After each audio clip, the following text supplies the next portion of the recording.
Today, Steve Bannon gets jail time for ignoring a subpoena from the January 6th committee. The White House interviews a trans TikTok star, and Bill Gates thinks Russia's invasion of Ukraine could be good for the climate. We've got all of that and more coming up, and it all starts right now.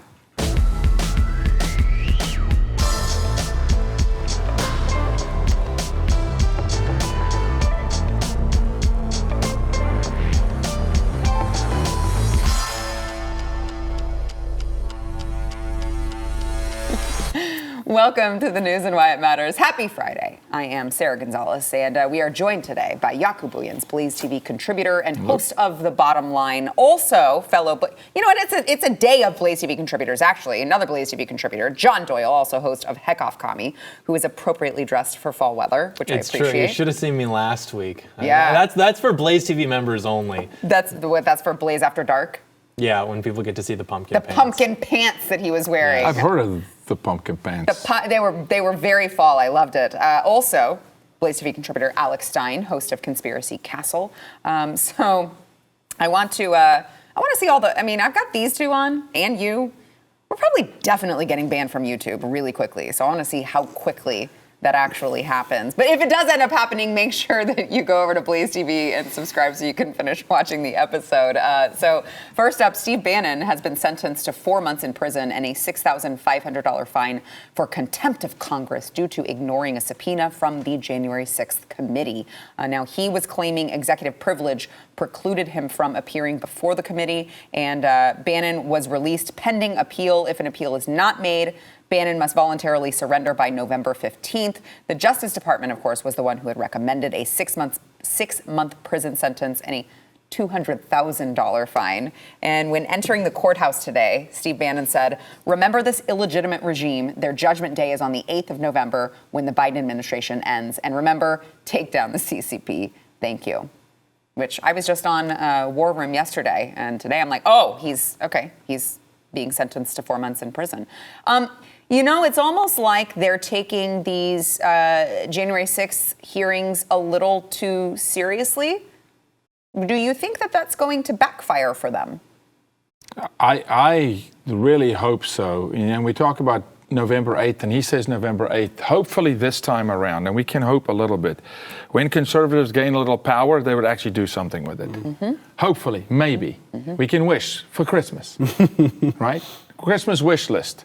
Will the real Slim Shady stand up? Will they actually come and do something with the power? Because there can be recourse, significant recourse, if we actually have the chutzpah to do it. Yeah, I like that you bring that up, because what conservative Congress members are actually focusing on the political prisoners that are still being detained from January 6th. I can think of one person off the top of my head, which is Alex's friend. Yeah, Marjorie Taylor Greene. My queen. But no, this is the problem too, and I said this earlier, it's like, even if we get the red wave, it takes time for you to get your legislation passed, to get all your policies in order. So I really, truly believe that they're doing a controlled demolition of America right now, and that they know there's going to be a red wave, and they'll be able to blame, the massive inflation, the energy shortage, the food shortages, and say, oh, well, all this happened with your red wave. So now this is a conservative problem, and trick the masses. Yeah, John. To the red wave, he said something there that I think is true, and it's a good rallying point. But the idea that the referendum on the Biden administration is going to be like just us getting out and voting harder. I mean, you're going to need to vote for people who in those positions are going to use them as they are constitutionally permitted to do, to basically go after these people with equal or probably even greater force than they're doing to us. And I mean, even now you're looking at some of the polling, and people are getting excited on our side because you've got GOP up by 3 points or something. Yeah. What does it say about us only having a 3-point lead with how disastrous this country has become? It's like these people really do believe everything that they're saying. They are delusional, and they're just importing more and more voters from the third world. And eventually our window's going to be shut, and it doesn't matter how terrible things get, nothing's going to change, just like you see in those other third world countries. Well, I want to make this one point. And Bannon, I know nobody wants to go to jail for 4 months, but I think that would almost be the best career move for him, because it'll make him a martyr. It'll make him, it'll just give him credibility in this whole culture war. I thought they were going to slap him with a lot more than that, to be honest with you. Maybe when he's in jail, he writes a book or something about... Loses 40 pounds or something. Yeah, he gets jacked. He comes out, he's got a beard, he writes a It might be good for him, okay, you say that. I like your glass half full opinion, but the idea that anyone is serving jail It's time not- for no, not it's not answering right, to the Sarah. circus Yeah, of course. is just absolutely insane. Yeah, it's the not way that right. they've weaponized literally every arm of the government to go after conservatives is just so painfully clear. And it's so frustrating. It's so nice to see someone standing up against it. It's just disgusting. Well, but you also got to make this point. We protested a whole entire summer for George Floyd, yet the FBI is investigating Donald Trump for some classified documents. They never investigated Hillary Clinton. That's what we should be protesting. Correct. That's what, I mean, we should be out in droves saying, look at the hypocrisy of who they're going after. But all the conservatives just... No, but to your point, Alex, honestly, this is a big concerning matter for me as an new American citizen, right? Because the culture I come from, you punch a bully in the mouth, you fight. And historically, we don't show up in numbers.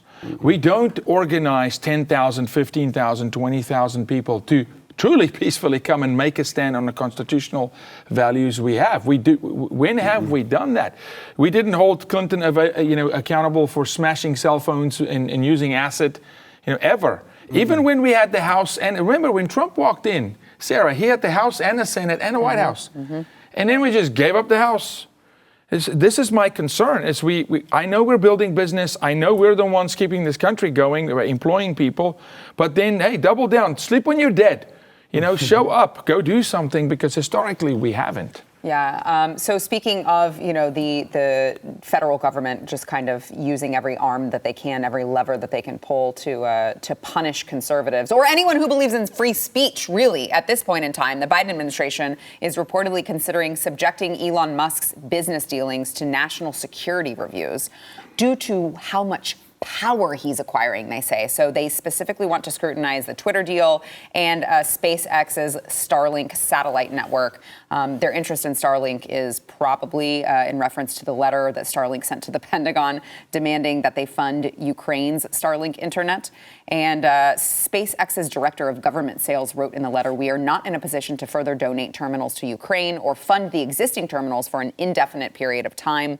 Musk later reversed course and said Starlink will continue to supply Ukraine with free internet. That was, of course, remember after he was put on Ukraine's kill list for like 10 whole minutes, which I'm sure he was sweating bullets that full 10 minutes. So as we talk about the conversation with Elon Musk and how the government is targeting him all of a sudden, scrutinizing his every move, this also comes at the exact same time that he has announced that he wants to fire most of Twitter's employees to bring down some costs. And when I say most, I mean like 75% of them. They currently employ about 7,500 people. And I love it. He's basically like, yeah, you guys all suck. We're going to need to take the trash out and burn it all down to the ground and start fresh. And that's how I'm going to do it. I don't know. It just really feels like government is going after the free speech people. 100%. Yeah, if you look at the New York Jets right now, it's a really good football team. Historically, a really bad football team. You got to burn it to the ground and then start over. When a new football coach comes in, he fires all staff and you start over. And I said this from the start, you can't fix Twitter. You got to break it down like boot camp and rebuild it back up. You're not going to, the wokeness in there, but they're going after him because he's got power and he's not one of them. They didn't go after Bezos. Did they go after Zuckerberg ever? When Zuckerberg amassed power? No, of course not. They can't control the guy, so then you must stop the guy. Right. Because he may just convince Americans that we're actually free and we should do something with it. I feel like they're really, they're messing with the wrong person. I'm not, you guys know, I'm not like a huge That boy's Elon African, fan. I'm telling you. Yeah, I'm not a huge Elon fan, but like, he's not going to take this lying down. No, I'm the No way. biggest Elon fan. I've had the Tesla sticker on my computer since I started making content because he's just at a certain level of not only being on the spectrum, but also intelligence and wealth. Like the only thing that would ever appeal to this guy anymore are like certain eccentricities that are like no longer material. So things like being the guy to restore free speech, that is like what he's interested in, even if it's not financially beneficial, even if he's going to be scrutinized by the regime. And, you know, he's not like a conservative or anything. I think he's like literally just interested in like, what if I was the guy to do this? And Jakob makes a really good point because with any sort of power structure, if it's not functioning towards the ends that it was designed to do, you have to burn it down and rebuild it from the ground up. And so he's going to do that with Twitter. A certain president needs to get into the White House again and do the same thing with the federal bureaucracy. purge it, replace it with loyalists? Because how else are you going to get anything done if the bureaucracy is staffed by people who are disloyal to your agenda and to the people over whom they have sovereignty? So I've heard that Elon's going to... But that's what Joe Biden is doing. No, exactly. Well, that's not true. It was already like that. I mean, the bureaucracy has been the way it's been for decades. That's why Donald Trump gets in, and he can somewhat slow what they're doing. But I mean, it's capable of self-sustaining, and it doesn't matter who's following or who's directing the orders. They're going to be the way they are regardless. And so unless you delete aspects of it and replace it with people who are loyal, it's not going to function in a way that's beneficial towards the American people. Moreover, who cares if that's what Biden's doing? When he does it, it's wrong because he's stupid. When we do it, it's good because we're right. Well, it's a different set of motives, right? It's the same tactic. Satan uses the same ploy that works in God's kingdom. I mean, you got to infiltrate. It's Maslow's hierarchy of needs. You get in and deconstruct to basic needs. So he gets in, deconstruct the basic needs to destroy America. You want a president to come in and deconstruct to build America.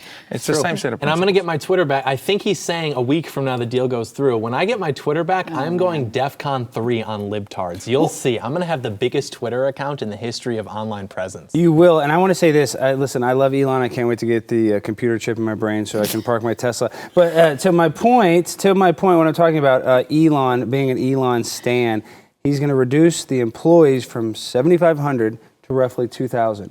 And the employees that are complaining about it in their internal emails saying, how are we going to control the misinformation on our platform? I'm like, yes, now we can spread misinformation again. That's right. So going back to the FBI for a second, it's just so fascinating to me that leftists are just so addicted to the government being the ones to take care of them and make all their decisions for them that they can't fathom when other people don't feel that way. Case in point, a while back, a couple months ago, after all of this FBI craziness started surfacing after the Mar-a-Lago raid, I remember a reporter asking Ted Cruz to clarify something because he had made the comments that we should defund the FBI or whatever he had said. But she's like, are you saying that we should defund the FBI? Like it was like the craziest thing that you could ever hear. And I'm like, I hope that's what he's saying. Like, is that supposed to be taboo? Is he supposed to feel bad for saying that? Absolutely defund the FBI. Is that controversial? I don't understand. No, I think when they talk defund the police, I thought, okay, yeah, let's start with the FBI. Right. Let's start up there and take all that money and push it down to the cops on the street. Exactly. Yeah, let's Let's get rid of that organization. Right. Yeah. So I want to play, before we have to go to break, I want to play Joe Biden. Answering a question yesterday. A reporter asked him a question. I wish I could tell you what his answer was, but I genuinely don't know. Watch. Tim Ryan in Ohio said he doesn't want you there. Warnock said wouldn't say. Do you think they're making a mistake? No, there are 16 there I've already gone in for yet, and a lot more are asked. Another 20 or so. So I'm going to be going in. Play it again. Please play it again. His facial expression, though, was so funny. As soon as he knew that this wasn't a friendly question, he's like, oh, God. I mean, he just short-circuited. I know. I will play it again. I love that you noticed that because... he's short-circuiting, and he's so angry that he thinks like if he just makes this like weird fake smile with his eyes really big that it will look normal. Look like Chucky. And he just looks like deer in the headlights. All right, okay. So we didn't quite make it out the first time. Maybe a second listen, we'll figure out exactly what it is that he's saying. Watch. Tim Ryan in Ohio said he doesn't want you there. Warnock said wouldn't say. Do you think they're making a mistake? No, there are 16 there I've already gone in for yet, and a lot more are asked. Another 20 or so. I'm going to be going in. It was when I was 16 and I was 40 him and his hats over here. Hey. That was bad. I mean, it had nothing to do with Warnock not wanting him to go to Georgia or Tim Ryan not wanting to go to Ohio. Like he didn't even. That was just total short circuit failure. Guys, this is the guy who has the nuclear codes. Remember when they used to say that about Trump? They were like, he breathes really loudly. He has the nuclear codes. That's scary. He has to walk slowly down a ramp that's really slippery. That's scary. He holds water with 2 hands. That's bad. Compare that to what we're watching.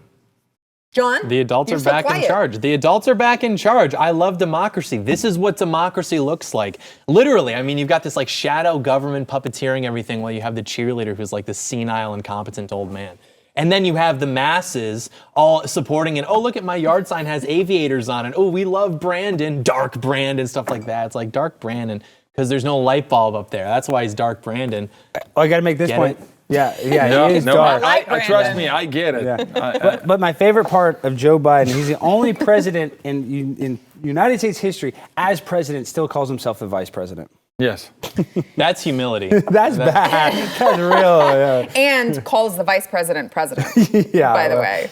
All right, so let's go ahead and take a quick break. We will be back with more. First, we want to thank our sponsor, Home Title Lock. So it's really scary to have to realize that you are not as secure as you thought you were. And sometimes that realization comes in places you wouldn't expect. Listen to what this cyber thief has to say about his role in committing home title theft.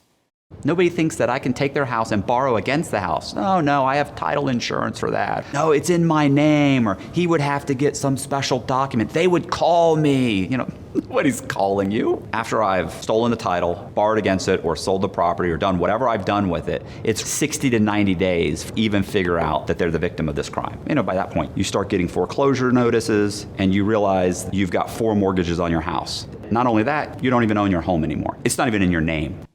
Did you hear him? He was laughing about it. He thinks it's funny. Make sure you aren't a victim before it's too late. Protect yourself and verify your home's title is still even in your name. You can go to HometitleLock.com, use promo code RADIO, then register your address for your no obligation home title report. That is a $100 value for free if you go to HometitleLock.com, use promo code RADIO.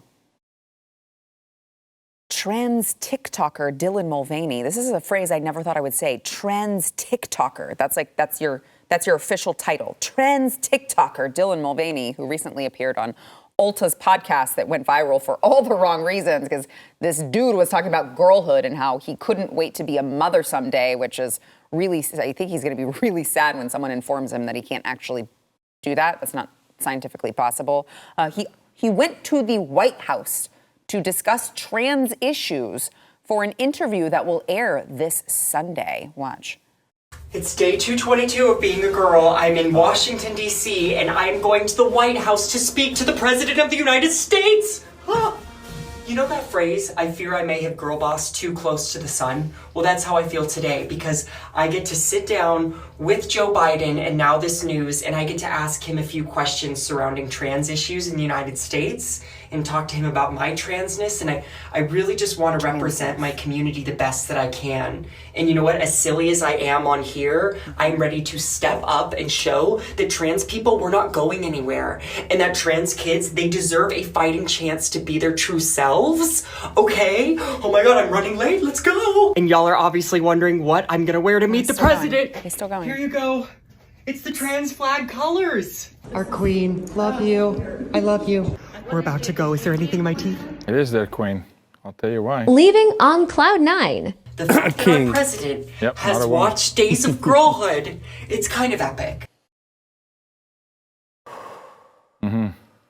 I'm just trying really hard not to cause our edit team to have to make any. I know it's right there, the swear jar. Right here. It is right there, and I'm going to do my best here. Nope. You know what? No, I'm not. I'm going to toss it to you guys. I'm going to try to compose myself for a second. That creature that says, I know I'm weird over here and I'm maybe weird. You're equally dysfunctional and in desperate need of help. That is a broken vessel that 100% was sexually abused as a child. That is so discombobulated, has no self-identity. Can you imagine if you're the president of the United States and you have to host these kind of conversations today? Maybe you will also look like Joe Biden, deer in the headlights and completely numb. Because this is a real conversation going on in our culture where the tail is wagging the dog and we're placating to broken people. And I'll close with this. Hurt people, okay? Nothing about that individual will produce life. It'll produce death. What trans issues are there, John? What issues do trans people face that they're having a hard time with? Because it appears to me that they run society these days. They do not have equitable access to little boys and little girls to put axe wounds or burritos, respectively, in between their legs with expensive cosmetic surgeries, basically. And Jaco's exactly right. This is a form of vampirism. These people are vampires. Right. I mean, they are infected by trauma, and they pay that forward by preying upon young children. And it's disgusting. It's disordered, and it's absolutely not normal. And all of the research, like every week, the new study shows that this is good. New study, there has literally, and this is like, I've gone through it, I'm going to do a video about it at some point. There's not one single piece of good data that would suggest that anything about this is normal, but of course we know that academia is like extraordinarily biased towards the left, and so they filter what is funded, they censor certain information, so there's not even a genetic component to this. There is something to be said about men who think they're women having like they have equal prenatal testosterone to men who are just normal. But there is something to be said about women who believe they're men. They do have some weird discrepancy with the amount of testosterone they're exposed to in the womb compared to normal girls. But this is like literally just an obscure fetish that these people are acting out. I mean, that's what it is, and they are like a fraction of the population, especially when compared to the population that's being affected by the policies of this administration, be it foreign or domestic. Right. But those people have like not nearly as proportionate of a representation in the national dialogue. But we're talking so much about trans people and trans kids in particular. Like, oh, these people are just all coming out of the woodwork. All of these kids are trans. If you had a kid who grew up in like Oklahoma on a farm with no internet access, he would never think to himself, oh, I'm actually the other gender. This is something that is completely manufactured, and it's anti-natalist because they're trying to make kids gay or trans, anything to prevent them from reproducing because they hate children, because children are the only thing that gives all of us a purpose in this life, ultimately. Yeah. Peter Ducey recently had a viral video where he yelled at Joe Biden and asked him, what's more important, inflation or abortion? And Joe Biden basically didn't answer. And my point being is like, there are some issues for Americans that are more important than others, like inflation, like the fact that we can't buy a single family home. I mean, there's just a litany, all the money that's going to Ukraine, but they have to jam this stuff in our face, all the trans stuff, because it's pure mockery. The people that are in control, they want to mock us, and this is what it's doing. It's mocking real women, it's mocking motherhood, it's mocking, the most beautiful thing in the world, the creation of life, somebody that can't create life, and trying to be considered the same as a person that can. It's not computable. It's impossible. It doesn't work. But they try to create this false reality. And to me, when I see that, they're mocking us by giving him a platform to go in front of Joe Biden when there's so many more issues and so many more important people that need to get in front of him and talk to him. Which is so dumb on their part, I think, because the pendulum swinging back against it is going to, I believe, be very strong and very fierce because when you start talking about trans kids and you start talking about, these drag queen brunches that we're going to, and you start talking about their clear attempt to sexually indoctrinate our children, parents are not going to take that crap. I can tell you that. And some lawmakers, at least, are following suit. I want to give you guys a couple pieces of potential legislation. Virginia State Senator Amanda Chase recently announced plans to introduce legislation to protect children from medicalized gender transitions. Sometimes I hear myself say these things, and I'm like, I actually can't believe that we have to talk about the fact that we have to introduce legislation to protect children from medicalized gender transitions. This is how far we've fallen in society. The legislation she intends to introduce will be a version of the Save Adolescents from Experimentation Act, first introduced in Arkansas in 2021 to ban gender-affirming medical procedures for those under 18. And along with that, the House GOP, now this is, I'll go off on this in a second. This says over 30 Republicans in the House of Representatives have proposed a new bill that would prohibit federal funding of programs infused with radical gender ideology like these drag queen story hour events and drag shows aimed at children 10 years old and younger. The bill is called Stop the Sexualization of Children Act. And the problem here is that when I just read to you House GOP proposes bill, but what I said to you was over 30 Republicans in the House of Representatives. Why? Only. Why is that so low? Mm-hmm. This should not be a controversial stance to take as a Republican to stop the federal funding of sexually indoctrinating our children. Why are these people in office? Can I tell you why? Please.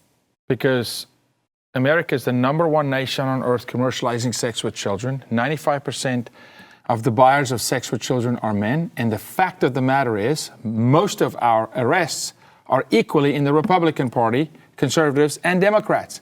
You've got people complicit. You've got people inside our party that do not frown upon this, or they would show up, Sarah, and they would vote. They would storm the gates. They would literally rescue the child from the gates of hell, but they're not showing up. in law enforcement, in legislation, they're not showing up. This is what we do every single day. Pastors aren't showing up. And then I know, when I go to a pastor and I say, can we come in and train your youth? And he's not willing, and I go, this guy's addicted to porn. The pastor. It's so easy, it's so evident. You protect what you're part of. Yeah. That's it. Let that penny drop. We have people in our own camp that do not frown upon this. We have to get rid of them, all of them. And retroactively, as they treated January 6 people, every single doctor that performed a double mastectomy on a child should go to jail when we get power back. I love that. Any final thoughts, gentlemen?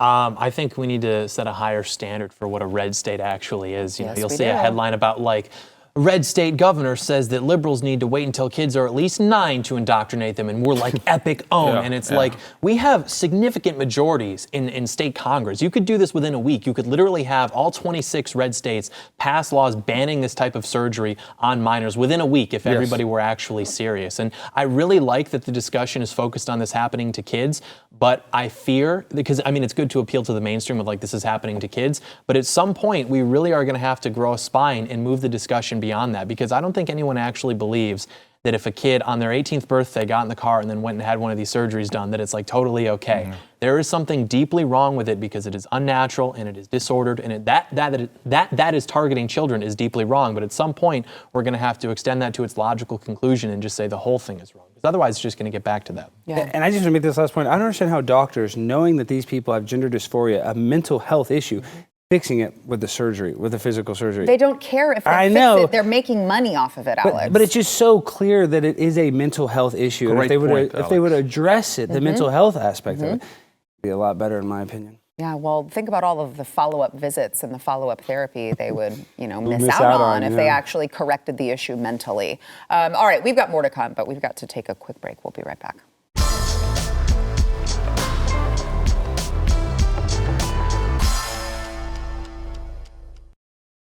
Earlier this week, Bill Gates appeared on CNBC and said Russia's invasion of Ukraine will actually be good in the long run because it will accelerate the transition to green energy. This seems to be the talking point of all of these climate cultist leaders. We've heard it from the Biden administration. We've heard it from just about all of them. Here is Bill Gates. Watch. People did get a little optimistic about how quickly the transition could be done. Now, without the Russian natural gas being available in Europe, it's a setback. We need to find non-Russian hydrocarbon sources to substitute for those. So there's coal plants running and a variety of things because, keeping, people warm, keeping those economies in decent shape is a priority. Now, on the other hand, it's good for the long run because people won't want to be dependent on Russian natural gas. So they'll move to these new approaches more rapidly.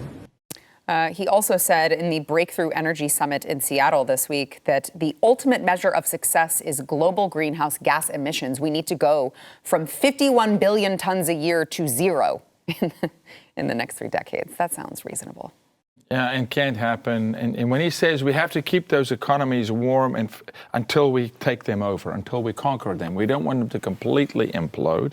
And yes, I agree with you, Bill, that they need to walk away from Russian gas and come to American gas and American oil. And you're going to see that day. Wait, you're going to have to eat your shoe because you're going to see the day when the pendulum swings and we're going to drill. We're going to drill in Alaska. I'm just waiting for an administration that said, let's go play for real. For once, I tell my kids this, do not play if you don't intend to win. Don't play. It's time we play to win again as America. Yeah. Well, I know we have enough oil and gas reserves in Texas alone to, basically power the entire world, and we don't take advantage of it. And I think even Doug Mastriano said that they had enough energy in Pennsylvania, and you talked about Alaska. So the fact that we're not energy independent, it's like your football analogy, how you got to break it down. That's what Bill Gates wants. He wants us to break everything down to where there's going to be people that are freezing in Eastern Europe because they don't have any power. And he's going to say, 100 people, 1,000 people may die. Well, it was good for the overall, for the big scheme of things. And that's what's so evil about these people is that the means justify the ends. So even if the means killing people or people dying that are innocent, it's justifiable. We're going to humiliate them back. You're going to see the Boolean Scouts of America march into Bill Gates' properties and seize his assets, seize his property. Then they're going to be erecting oil drilling apparatuses. We're going to drill for oil on his property, and we're going to lock him in a room with TVs everywhere and like in Clockwork Orange, and he's going to have to watch as all of his properties are being drilled, and we're siphoning oil and natural gas and all these things. And then we're just going to use that to build this huge theme park, and we're just like going through all these natural resources just as like a big humiliation ritual. I like how this guy thinks. And I'm Yako's top guy. I like how he thinks. Okay, tinfoil hat time now, too. So Muammar Gaddafi, I think it was the 10-year or 12-year anniversary of his death. And Libya right now is the only country where they actually have open slave auctions. And before we came, we saw he died, Hillary Clinton's exact words. Muammar Gaddafi was using fracking to make Libya a energy independent, actually energy provider for all of Northern Africa, for a lot of places. So that's the big threat. If any country realizes that, they can frack and they can turn their country into industrious, beneficial to their country. No, they cut the lights out. They cut the power very fast. They don't want anybody else to be able to be independent. So Bill Gates, all of these people who are AOC, all of these people who are running with this narrative that we're all going to die if we don't do something about the climate are just, I really feel like they need to take some responsibility for all of these crazy climate change cultists who are doing things like gluing gluing their hands to the floor in a Porsche showroom in Wolfsburg, Germany, and then there they are. This is really smart, guys, but it gets better. They were really upset because Volkswagen told them that they supported their right to protest, but they refused our request to provide us with a bowl to urinate and defecate in a decent manner while we are glued and have turned off the heating. People in support can't get out of the building. This guy went on to clarify that they were allowed to leave, but would not be allowed to return if they did, obviously. And their demands were that this is just one of the demands, that the German government lower the speed limit to 100 kilometers per hour, which is about 62 miles per hour. And outside, they raised a banner after they threw red paint on the steps of the pavilion. I just like gluing your hand to someone's private property. Probably not a good idea. Not sure that if it's my property, I'm going to give you a bowl for anything. See how they were positioned? What in my mind, what went through is call the doctors, bring them, medical staff, start the car, and drive the two arms off. Just drive over the arms and give them medical attention and send them home. That's what flashes through my mind. I mean, it's like, what do you expect them to do when you do that? And they're like, they turned off the heat in this building. It could get cold for us. Okay.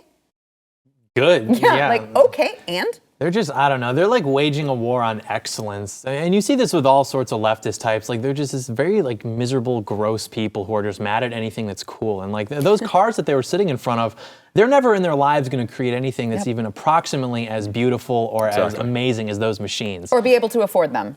Real. And so there's that aspect. And then two, it's like, it's not even a compelling argument because you people don't have kids and you don't believe in God. So like, what is this all even for? Like, you're living and you want to live so long so you can just like smoke marijuana and watch porn. And it's like, that's not compelling. Like, it's just, the world's going to end and we have to stay here so we can consume more media. It's like, no, I'd rather just like, assuming even what you're saying about our finite natural resources is true, I'd rather create like prosperous societies to cultivate good people than just like participate with your ilk of degeneracy. I have to be devil's advocate. I mean, to be honest, Volkswagen and Porsche, as a man that defecates in a bowl almost every time, it's really not that much to ask. And on top of that... Do you defecate in a bowl in a decent manner? Yeah, it's most decent, yeah. Well, not all the time. It depends on what I ate for dinner. But my point, if they really wanted to bring up a social issue, Volkswagen was created by Adolf Hitler. They don't want to talk about that. They don't want to talk about the creator of Porsche and, obviously Porsche came from Volkswagen. And they're not protesting that company's still successful. And, they got in a huge scandal because they were... tricking the testing so that they could have more diesel fumes. So, I can see why they went after him because they got in trouble with fraud for the climate change stuff. But if they really wanted to bring awareness to it, why don't they say, hey, Adolf Hitler started this car brand. I think that would do more damage to the car brand and put them, hurt their business more than just gluing your hands to a tile floor. Right. But what's the deal then with they the wouldn't- hands? You had I know, you had that's girls it. in the Louvre. Yeah, but then, yeah, I know, glue yeah, their yeah. hands to a paint, inside of a A painting. whatever. painting, which, by the way, we talked about it, and I was like, I don't feel like the oil that was used in that is like the oil that they're protesting, and of course it was not. Maybe we should skip, because you have all these people coming in from the Middle East as refugees. Maybe we should skip the part where they're just like taking over low levels of position and just, right to the top. And then you've got that, and they'll just cut people's hands off, like, oh, you're not supposed to do it. And then bam, hand off. Oh, you said something that's like blasphemous, rip your tongue out. Like, that would almost be more effective in a, be it barbaric way. But No, you'll do it once or twice. Well, they say in Saudi Arabia that, do it, yeah. and they say in Saudi Arabia you can just like leave your keys in your it's Ferrari true. because they'll cut your hand off if you steal it. high trust society. You can't chew gum in Singapore. Yeah. I'm driving from the airport to the hotel, and the taxi driver says, "Sir, you didn't bring any gum, did you?" And I go, "No, because I know they'll arrest you if you chew gum, because you throw gum on the ground." No, look, we can tighten the reins a little bit here, Alex. We just a little bit. Yeah? Just make an example. The next pedophile to rape a child, you just make an example. It's only got to happen a couple. There was actually a couple book times. written called, Last I word. think, The Case for Flogging. And they made a very interesting case to bring back, like, beating people in public. That And was my basically, high school upbringing. yeah, and it's like, it's, I guess, maybe an archaic idea, but it makes Explains a good a lot, point. Yaku. It does explain a lot. Or if you're a freak like me, I like to get spanked. If you're going to prison for the rest of your life, at that point, you're just transferring the burden from being a burden to the public to being a burden on their tax dollars. So why not just, quick execution or whatever, quick beating in public, All right, I'm sure you all have more to say on the subject, but we're going to have to take a quick break. We'll be right back. What you get when you put three guys I on know, the I'm table? like, all right. All the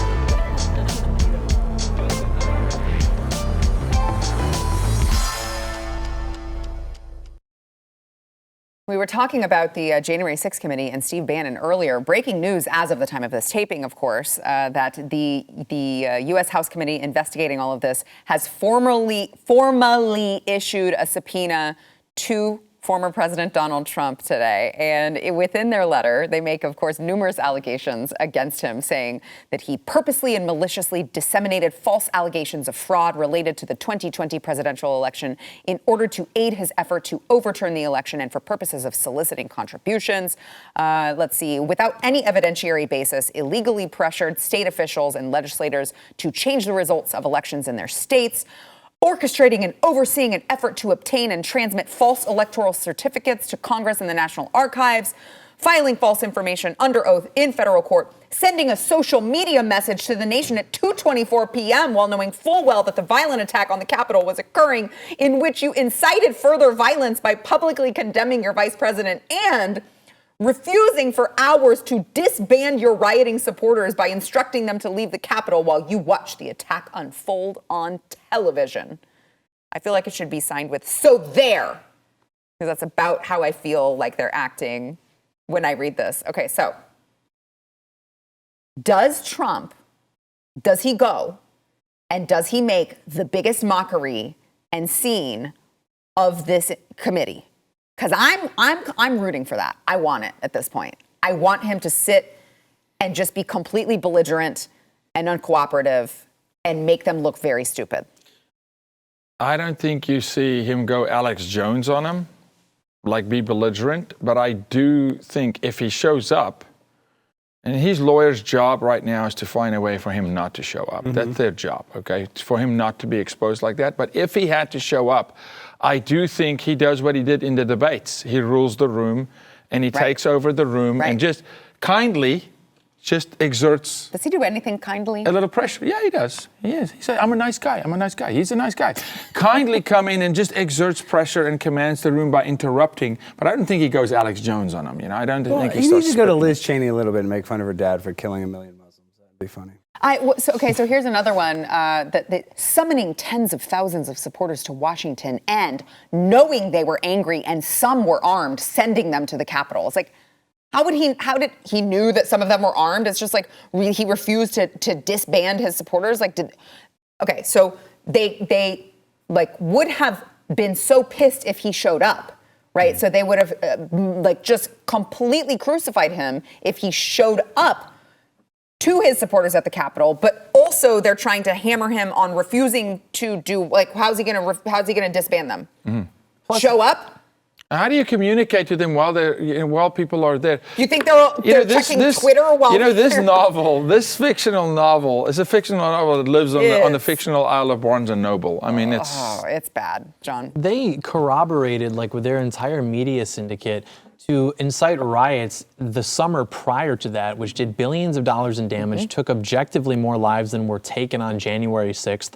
Also, that same stock of people has rioted in state capitals, and they did the same thing in D.C. when Trump was first inaugurated. But even that aside, no one actually believes that Donald Trump has, like, the political savoir-faire to, like, actually stage a coup. Like, no one actually believes he, like, knows what's necessary to actually, like, steal an election and take power. He was just rightfully criticizing some certain incongruencies, which maybe were worth looking into. But yeah, it's a total joke. Yeah. Yeah, I mean, you just kind of look at Trump. I'd love to see him get in there, and just for the must-see TV aspect of it. But sadly, if Trump didn't even have Pence on his side, and they actually think the QAnon shaman was going to go in there with 2 horns and decertify an election, you're mentally insane. I just think it's important for perspective to continue to remind everyone they still voted to certify it 4 hours after this. Yes. How bad was this attack that they were still able to go in and do what they showed up to do 4 hours later? And Trump would be able to expose that very well. People, because we take him for granted, he is so good at winning the favorability of the public. And like people forget that he went up in 2015 and there was all this talk about all these rising Republican stars, Bobby Jindal and Marco Rubio and Scott Walker, and he just destroyed them. I mean, it was like insane. Jeb Bush, I mean, you're talking about like A-list GOP figures. Legacy. And he just destroyed them. And now, when's the last time you've heard about what they're doing? Like, you haven't. And the same thing, he gets up on the debates against Hillary Clinton and just blows her out of the water because you'd be in jail. Like, it was incredible. That's why I want it. I want this. I want to watch this. I feel like after the last 2 years, we deserve it. And that's such a good point, Sarah, because people forget how important it is to have a president who's like funny in the White House. Yeah. Ronald Reagan, look at the morale of this country in the 80s. It was fantastic. And that, flowed into the 90s. Donald Trump was funny. Like, we really believed that the best days were ahead because we could turn on the television and see a guy who's like, that's funny. He called like Kim Jong-un fat, like implicitly. He said that my big red nuclear button is bigger than yours. That's hilarious. And now you've got Joe Biden who's like, and it's funny, but in a much more disturbing way. Right. All right, we got to take another quick break. We'll be right back. It is funny in that really weird way. Earlier this week, Stacey Abrams celebrated record voter turnout, but of course also claimed voter suppression still exists. Work that one out in your head. Watch. But yesterday, we saw record turnout for early voting. Yes, we should be excited.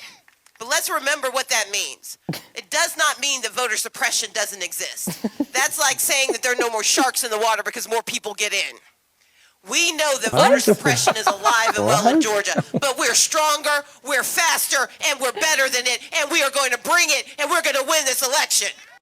No, honey. You're not fast at anything. Cupcake, I don't think you are. You're not fast at anything. Let me tell you that right now. You roll slow. You're not fast at anything. If there were like voter suppression, that'd be like a very coordinated and sophisticated operation. Wouldn't that require a greater level of intelligence than something like just getting a driver's license? Yeah. Because they also are like, oh, well, that's racist because black people don't know how to get driver's licenses, but yet they know how to somehow like circumvent voter suppression. Well, they also like are constantly saying the election was real and there's no possible way that they could ever mess with people's votes and voter suppression isn't real. But only in 2016, not in 2020. Only in 2016 and a whole bunch of times before that. And Hillary still doesn't accept that she lost the election. Right. Voter suppression is real, but also it's not real, but also... I think she's going to run again. What if she runs again? Hillary? Yes. One of her big advisors said so. They're running Gavin Newsom. I'd love the Antichrist as our president.